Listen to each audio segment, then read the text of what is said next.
আপনাকে আমার ভালো লাগে। এখন তো ভালো লাগবেই, শীত চলে আইছে না। শীতকালে বন্ধুরে তুই আমার গায়ের কথা। থাম, একটা কথা ভালো করে মাথায় ঢুকাই রাখবি, শীতকালে গোসল না করলে আমার ধারে কাছে আসতে পারবি না। শীতকালে কি এজন্যই মেয়েরা বিয়ে শাদীর জন্য পাগল হয়ে যায়?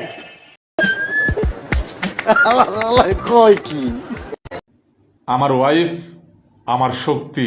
আর অন্য মহিলারা তো তোমার দুর্বলতা।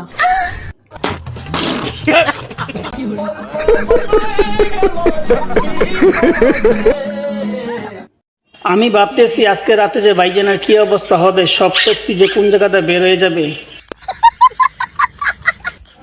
আচ্ছা, আমাদের তো মাতৃভাষা আছে, পিতৃভাষা নাই কেন? উত্তরটা জানা আছে, না জানলে শুনুন এই ভাই কি বলে।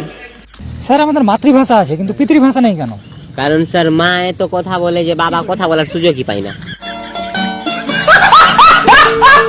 এবার চলুন ইন্দোনেশিয়ার এক মেয়ের কণ্ঠে হিন্দি গান শুনি, আর গানটা বলার পর তার রিয়াকশন দেখুন।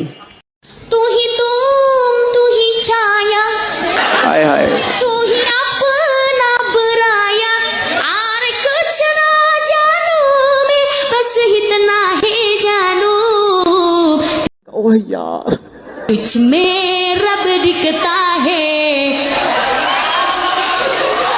अस्तगफिरुल्लाह। তার এই গানটি শুনে আমার খুব ভালো লাগে, তাই তাকে বলেছিলাম আপনার গানটি খুব সুন্দর হয়েছে। তার বিপরীতে মেয়েটা এতটাই পাগল হলো যে আমাকে কি বলে শুনুন। I love you. But sorry, I have a wife. আচ্ছা আপু, অপশন আছে তো, একজন চারজন করে। তো এই ঘটনাটাই বাসায় এসে আমি মার সাথে শেয়ার করলাম, মাকে বললাম যে মেয়েটা এই বললো, তারপর মা আমাকে কি বলে শুনুন। বিয়ে শাদী করতে হবে না, বয়স তো কম হয়নি। তোর বয়সী ছেলে মেয়েরা বিয়ে না হোক, প্রেমটা তো করতেছে। তোর তো সেই মতো নেই, তোর বিয়ের জন্য মেয়েও আমাদের খুঁজতে হবে। আমার ভুল হয়েছে, ক্ষমা করে দেন। তো মার এই কথা শোনার পর আমি আর কি করব, বিয়ে যখন করতেই হবে তখন একটা করে চার চারটাই করে ফেললাম।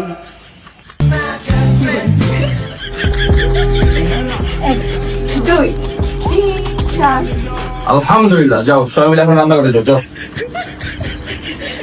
আমরা সবাই বোনের মতোই থাকবো। আলহামদুলিল্লাহ। এইটাও সম্ভব। আর এই ভিডিওটি দেখার পর যারা বিবাহিত তারা ভাবতেছেন আপনারা আমার মতো 4টি বিয়ে করবেন, তাদের জন্য এই ভিডিওটি। আচ্ছা শোনো, ধরো যে তোমার দ্বিতীয় বিয়ে হয়েছে। কিন্তু আমার তো বিয়ে হয়েছে। আরে ধরোই না। ওকে, আমি ধরতেই কেন যাব, আমার তো বিয়ে হয়েছে। আচ্ছা তুমি ভাবো যে তোমার দ্বিতীয় বিয়ে হয়েছে, ভাবলেই তো আর হয়ে গেল না, তাই না? আচ্ছা ঠিক আছে, ভাবলাম আমার দ্বিতীয় বিয়ে হয়েছে। और अभी तो रुको, क्लाइमैक्स अभी बाकी। তুই ভাবলি কেন যে তোর দ্বিতীয় বিয়ে হয়েছে? হ্যাঁ, তোর তো সাহস কম না, দ্বিতীয় বিয়ে করার শখ আছে তোর, বুঝাই দিব। আর ভাবলি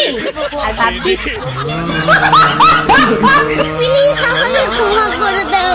खत्म, bye bye, tata, good bye.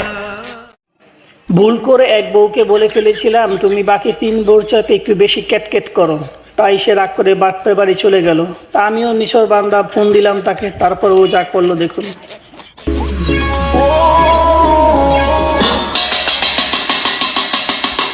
আমি সারাদিন খ্যাস করে না, এখন শোনো খ্যাস খ্যাস।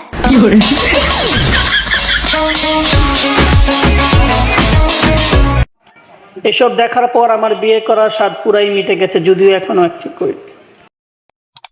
সত্য কথা বলতে টাকা পয়সার প্রয়োজন হয় না, পারিবারিক শিক্ষাটাই মুখ্য। এই ভিডিওটি দেখলেই আপনি সেটা বুঝবেন। আপনি কত টাকার মালিক? রেঞ্জ দেন। রেঞ্জ হ্যাঁ, 1 কোটি, 2 কোটি, 3 কোটি। আর তাহলে আপনি বুঝতে পারবেন যে আমি যে ড্রেসটা এখন পরে আছি এটার দাম 250 টাকা, ফুটপাত থেকে গতকাল রাতে কিনেছি। এবার বুঝে নেন আমি কত টাকার মালিক। এবার দেখুন, ছাত্রলীগ যখন রিস্কাওয়ালা সেজে দেশে অশান্তি সৃষ্টি করতে চায়, তখন পিনাকিদা যেভাবে তাদের ধরে ধরে বাঁশ দেয়। আজকে আমরা এখানে যারাই এসেছি, আমরা কেউ কোটিপতি না, আমরা সবাই রিক্সা চালিয়ে আমাদের জীবিকা নির্বাহ করি। আচ্ছা, আজকে পেটের দায়ে ফ্যামিলির ভরণ পোষণের কারণে আমরা অনেক শিক্ষিত ছাত্র সমাজ আজকে রিক্সা চালাই। और अभी तो रुको, क्लाइमैक्स अभी बाकी।